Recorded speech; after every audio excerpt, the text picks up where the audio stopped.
A firestorm is a conflagration which attains such intensity that it creates and sustains its own wind system. It is most commonly a natural phenomenon, created during some of the largest bush fires and wildfires. Although the word has been used to describe certain large fires, the phenomenon's determining characteristic is a fire with its own storm force winds from every point of the compass. The Black Saturday bushfires and the Great Peshtigo fire are possible examples of forest fires with some portion of combustion due to a firestorm, as is the Great Hinckley fire.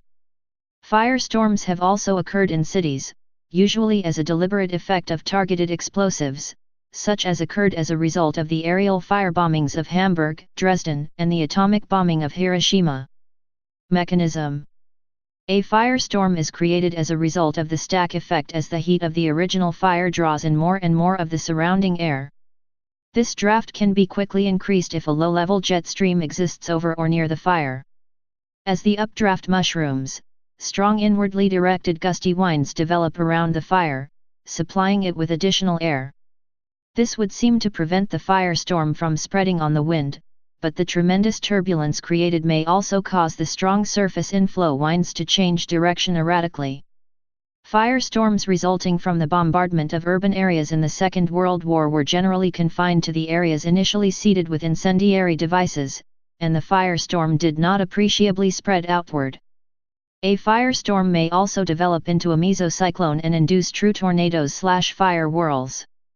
This occurred with the 2002 Durango fire, and probably with the much greater Peshtigo fire. The greater draft of a firestorm draws in greater quantities of oxygen, which significantly increases combustion, thereby also substantially increasing the production of heat. The intense heat of a firestorm manifests largely as radiated heat, infrared radiation, which may ignite flammable material at a distance ahead of the fire itself. This also serves to expand the area and the intensity of the firestorm. Violent, erratic wind drafts suck movables into the fire, and as is observed with all intense conflagrations, radiated heat from the fire can melt asphalt, some metals, and glass, and turn street tarmac into flammable hot liquid. The very high temperatures ignite anything that might possibly burn, until the firestorm runs low on fuel. A firestorm does not appreciably ignite material at a distance ahead of itself. More accurately, the heat desiccates those materials and makes them more vulnerable to ignition by embers or firebrands, increasing the rate of fire spotting. During the formation of a firestorm, many fires merge to form a single convective column of hot gases rising from the burning area, and strong, fire-induced, radial, inwardly directed, winds are associated with the convective column. Thus the fire front is essentially stationary and the outward spread of fire is prevented by the inrushing wind. Characterization of a firestorm. A firestorm is characterized by strong to gale force winds blowing toward the fire, everywhere around the fire perimeter, an effect which is caused by the buoyancy of the rising column of hot gases over the intense mass fire, drawing in cool air from the periphery. These winds from the perimeter blow the firebrands into the burning area and tend to cool the unignited fuel outside the fire area, so that ignition of material outside the periphery by radiated heat and fire embers is more difficult, thus limiting fire spread. At Hiroshima, this inrushing to feed the fire is said to have prevented the firestorm perimeter from expanding, and thus the firestorm was confined to the area of the city damaged by the blast. Large wildfire conflagrations are distinct from firestorms if they have moving fire fronts which are driven by the ambient wind and do not develop their own wind system like true firestorms. This does not mean that a firestorm must be stationary. As with any other convective storm, the circulation may follow surrounding pressure gradients and winds, if those lead it onto fresh fuel sources. Furthermore, non-firestorm conflagrations can develop from a single ignition, whereas firestorms have only been observed where large numbers of fires are burning simultaneously over a relatively large area, with the important caveat that the density of simultaneously burning fires needs to be above a critical threshold for a firestorm to form. A notable example of large numbers of fires burning simultaneously over a large area without a firestorm developing was the Kuwaiti oil fires of 1991, where the distance between individual fires was too large. The high temperatures within the firestorm zone ignite most everything that might possibly burn, until a tipping point is reached, that is, upon running low on fuel, which occurs after the firestorm has consumed so much of the available fuel within the firestorm zone that the necessary fuel density required to keep the firestorm's wind system active drops below the threshold level, at which time the firestorm breaks up into isolated conflagrations. In Australia, the prevalence of eucalyptus trees that have oil in their leaves results in forest fires that are noted for their extremely tall and intense flame front. Hence the bush fires appear more as a firestorm than a simple forest fire. Sometimes, emission of combustible gases from swamps, e.g., methane, has a similar effect. For instance, methane explosions enforced the Peshtigo fire. Weather and climate effects. Firestorms will produce hot buoyant smoke clouds of primarily water vapor that will form condensation clouds as it enters the cooler upper atmosphere, generating what is known as pyrocumulus clouds, fire clouds, or, if large enough, pyrocumulonimbus, firestorm, clouds. For example, the black rain that began to fall approximately 20 minutes after the atomic bombing of Hiroshima produced in total 510 cm of black soot-filled rain in a 1-3-hour period. Moreover, if the conditions are right, a large pyrocumulus can grow into a pyrocumulonimbus and produce lightning, which could potentially set off further fires. Apart from city and forest fires, pyrocumulus clouds can also be produced by volcanic eruptions due to the comparable amounts of hot buoyant material formed. On a more continental and global extent, away from the direct vicinity of the fire, wildfire firestorms which produce pyrocumulonimbus cloud events have been found to surprisingly frequently generate minor nuclear winter effects. These are analogous to minor volcanic winters, with each mass addition of volcanic gases additive in increasing the depth of the winter cooling, from near imperceptible to a year without a summer levels. Pyrocumulonimbus and atmospheric effects, in wildfires. A very important but poorly understood aspect of wildfire behavior are pyrocumulonimbus, pyro-CB, firestorm dynamics and their atmospheric impact. These are well illustrated in the Black Saturday case study below. The pyro-CB is a fire-started or fire-augmented thunderstorm that in its most extreme manifestation injects huge abundances of smoke and other biomass-burning emissions into the lower stratosphere. The observed hemispheric spread of smoke and other biomass-burning emissions has known important climate consequences. Direct attribution of the stratospheric aerosols to pyro-CBS only occurred in the last decade. Such an extreme injection by thunderstorms was previously judged to be unlikely because the extratropical tropopause is considered to be a strong barrier to convection. Two recurring themes have developed as pyro-CB research unfolds. First, puzzling stratospheric aerosol layer observations and other layers reported as volcanic aerosol can now be explained in terms of pyroconvection. Second, pyro-CB events occur surprisingly frequently, and they are likely a relevant aspect of several historic wildfires. On an intraseasonal level, it is established that pyro-CBS occur with surprising frequency. In 2002, at least 17 pyro-CBS erupted in North America alone. Still to be determined is how often this process occurred in the boreal forests of Asia in 2002.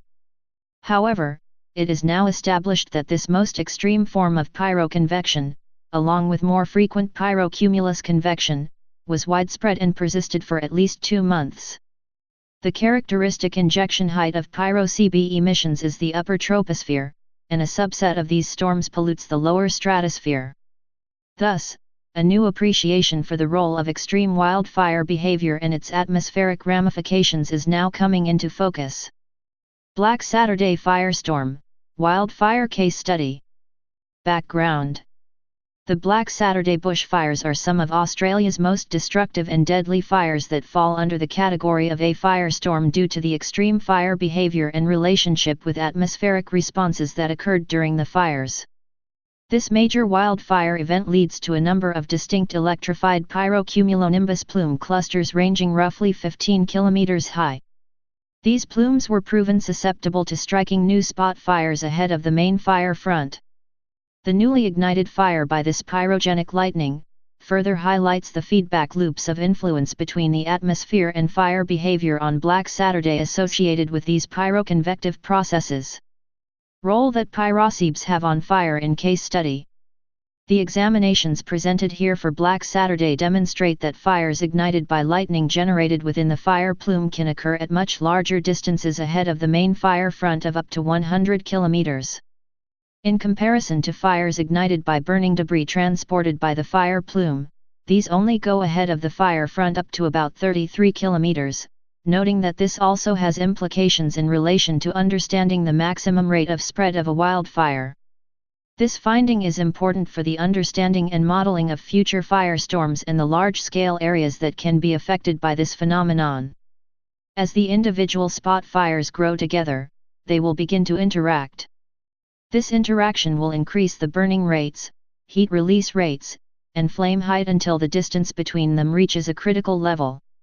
At the critical separation distance, the flames will begin to merge and burn with the maximum rate and flame height. As these spot fires continue to grow together, the burning and heat release rates will finally start to decrease but remain at a much elevated level compared to the independent spot fire. The flame height is not expected to change significantly. The more spot fires, the bigger the increase in burning rate and flame height. Importance for continued study of these firestorms. Black Saturday is just one of many varieties of firestorms with these pyroconvective processes, and they are still being widely studied and compared. In addition to indicating this strong coupling on Black Saturday between the atmosphere and the fire activity, the lightning observations also suggest considerable differences in pyrocebe characteristics between Black Saturday and the Canberra fire event. Differences between pyrocebe events, such as for the Black Saturday and Canberra cases, indicate considerable potential for improved understanding of pyroconvection based on combining different data sets as presented in the research of the Black Saturday pyrocebes, including in relation to lightning, radar, precipitation, and satellite observations. A greater understanding of pyrocebe activity is important, given that fire-atmosphere feedback processes can exacerbate the conditions associated with dangerous fire behavior. Additionally, understanding the combined effects of heat, moisture, and aerosols on cloud microphysics is important for a range of weather and climate processes, including in relation to improved modeling and prediction capabilities. It is essential to fully explore events such as these to properly characterize the fire behavior, pyrocebe dynamics, and resultant influence on conditions in the upper troposphere and lower stratosphere, UTLS. It is also important to accurately characterize this transport process so that cloud, chemistry, and climate models have a firm basis on which to evaluate the pyrogenic source term, pathway from the boundary layer through cumulus cloud, and exhaust from the convective column. Since the discovery of smoke in the stratosphere and the pyrocebe, only a small number of individual case studies and modeling experiments have been performed. Hence, there is still much to be learned about the pyrocebe and its importance. With this work, scientists have attempted to reduce the unknowns by revealing several additional occasions when pyrocebes were either a significant or sole cause for the type of stratospheric pollution usually attributed to volcanic injections. City firestorms. The same underlying combustion physics can also apply to man-made structures such as cities during war or natural disaster. Firestorms are thought to have been part of the mechanism of large urban fires, such as accompanied the 1906 San Francisco earthquake and the 1923 Great Kant earthquake. A genuine firestorm was involved in the 1991 wildfire disaster in Oakland, California. Firestorms were also created by the firebombing raids of World War II in cities like Hamburg and Dresden.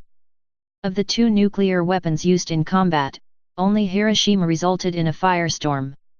In contrast, experts suggest that due to the nature of modern U.S. city design and construction, a firestorm is unlikely after a nuclear detonation. City/event date of the firestorm notes. Bombing of Hamburg in World War II, Germany, July 27, 1943. 46,000 dead. A firestorm area of approximately 4.5 square miles, 12 square kilometers, was reported at Hamburg. Bombing of Kassel in World War II, Germany, October 22, 1943, 9,000 dead. 24,000 dwellings destroyed. Area burned 23 square miles, 60 square kilometers.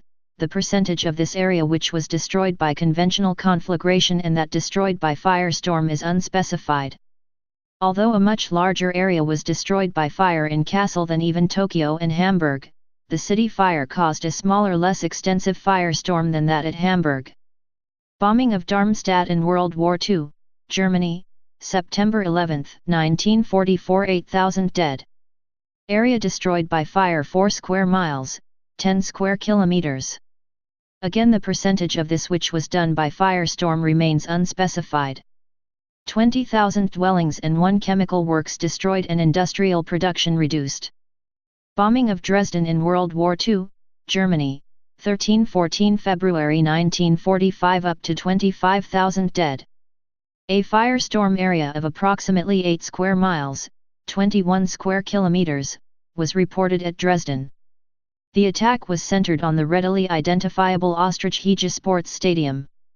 Bombing of Tokyo in World War II, Japan, 9–10 March 1945. The firebombing of Tokyo started many fires which converged into a devastating conflagration covering 16 square miles, 41 square kilometers.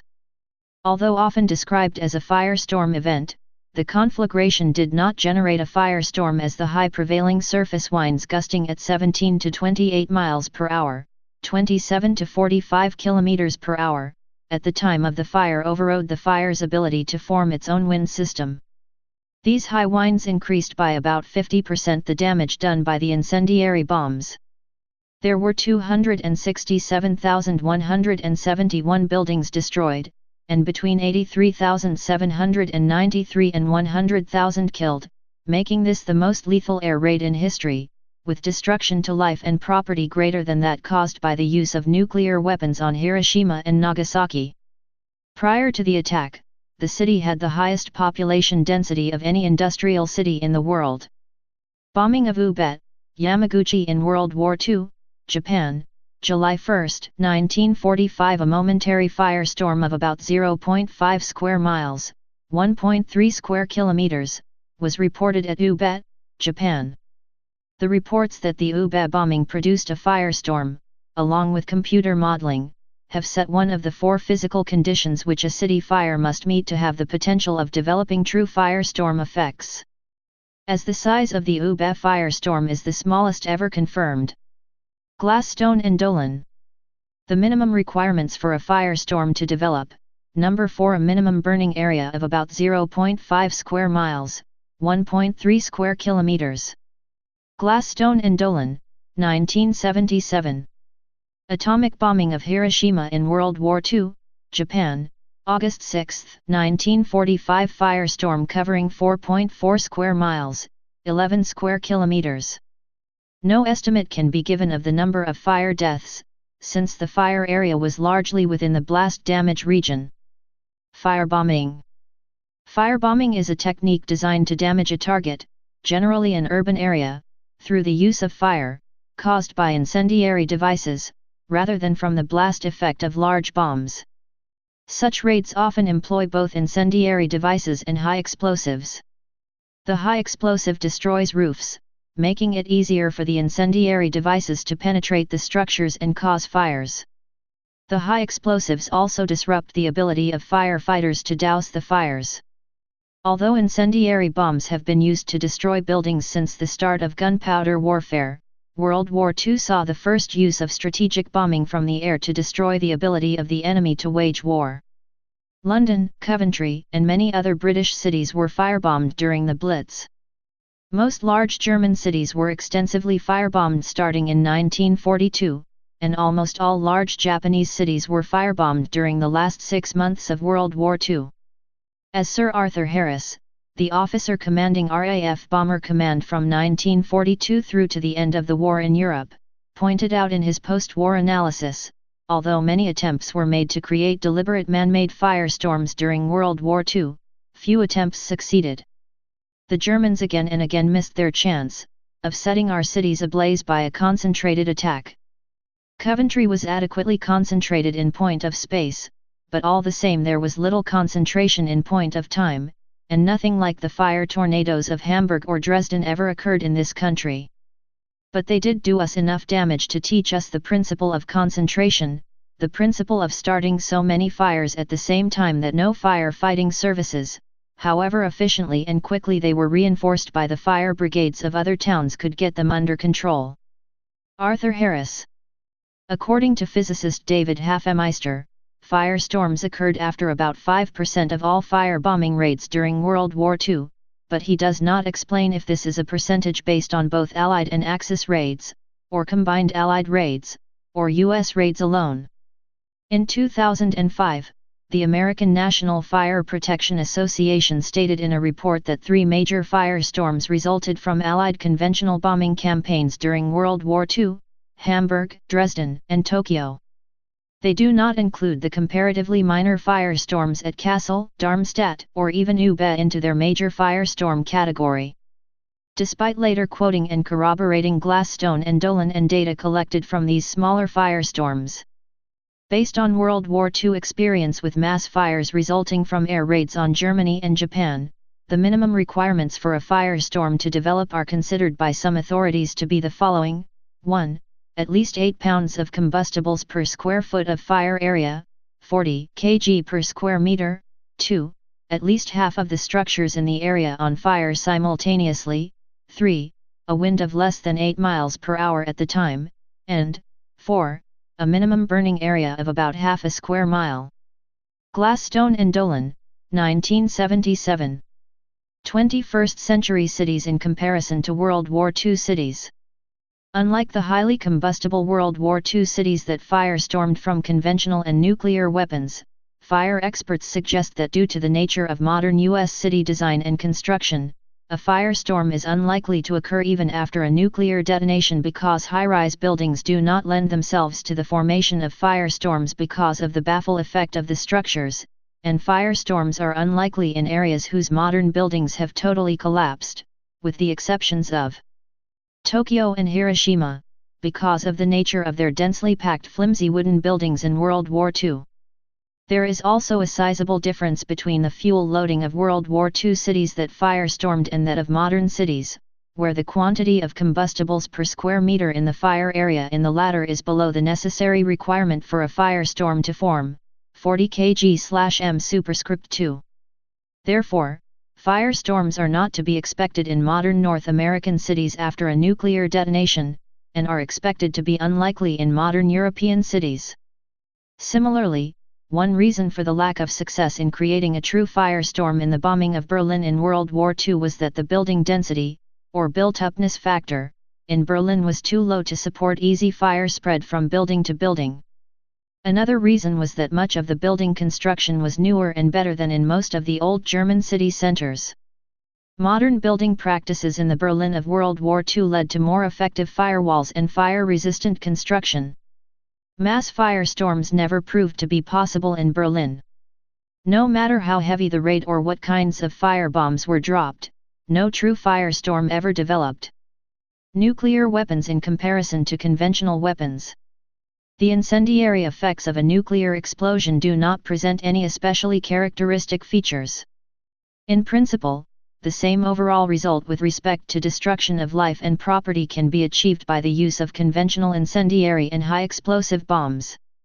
It has been estimated, for example, that the same fire ferocity and damage produced at Hiroshima by one 16-kiloton nuclear bomb from a single B-29 could have instead been produced by about 1,200 tons/1.2 kilotons of incendiary bombs from 220 B-29s distributed over the city. It may seem counterintuitive that the same amount of fire damage caused by a nuclear weapon could have instead been produced by smaller total yield of thousands of incendiary bombs. However, World War II experience supports this assertion. For example, although not a perfect clone of the city of Hiroshima in 1945, in the conventional bombing of Dresden, the combined Royal Air Force, RAF, and United States Army Air Forces, USAF, dropped a total of 3,441.3 tons, approximately 3.4 kilotons, of ordnance, about half of which was incendiary bombs, on the night of 13-14 February 1945, and this resulted in more than 2.5 square miles, 6.5 square kilometers, of the city being destroyed by fire and firestorm effects according to one authoritative source, or approximately 8 square miles, 21 square kilometers, by another. In total about 4.5 kilotons of conventional ordnance was dropped on the city over a number of months during 1945, and this resulted in approximately 15 square miles, 39 square kilometers, of the city being destroyed by blast and fire effects. During the Operation Meeting House firebombing of Tokyo on 9-10 March 1945, 279 of the 334 B-29s dropped 1,665 tons of incendiary and high explosive bombs on the city, resulting in the destruction of over 10,000 acres of buildings, 16 square miles, 41 square kilometers, a quarter of the city. In contrast to these raids, when a single 16-kiloton nuclear bomb was dropped on Hiroshima, 4.5 square miles, 12 square kilometers, of the city was destroyed by blast, fire, and firestorm effects. Similarly, Major Cortez F. Enloe, a surgeon in the USAF who worked with the United States Strategic Bombing Survey, USPS, said that the 22-kiloton nuclear bomb dropped on Nagasaki did not do as much fire damage as the extended conventional airstrikes on Hamburg. American historian Gabriel Kalko also echoed this sentiment. During November 1944, American B-29s began their first incendiary bomb raids on Tokyo, and on March 9, 1945, wave upon wave dropped masses of small incendiaries containing an early version of napalm on the city's population. Soon small fires spread, connected, grew into a vast firestorm that sucked the oxygen out of the lower atmosphere. The bomb raid was a success for the Americans. They killed 125,000 Japanese in one attack. The Allies bombed Hamburg and Dresden in the same manner, and Nagoya, Osaka, Kobe, and Tokyo again on May 24. In fact, the atomic bomb used against Hiroshima was less lethal than massive fire bombing. Only its technique was novel, nothing more. There was another difficulty posed by mass conventional bombing, and that was its very success, a success that made the two modes of human destruction qualitatively identical in fact and in the minds of the American military. I was a little fearful, Stimson told Truman, that before we could get ready the Air Force might have Japan so thoroughly bombed out that the new weapon would not have a fair background to show its strength. To this the President laughed and said he understood.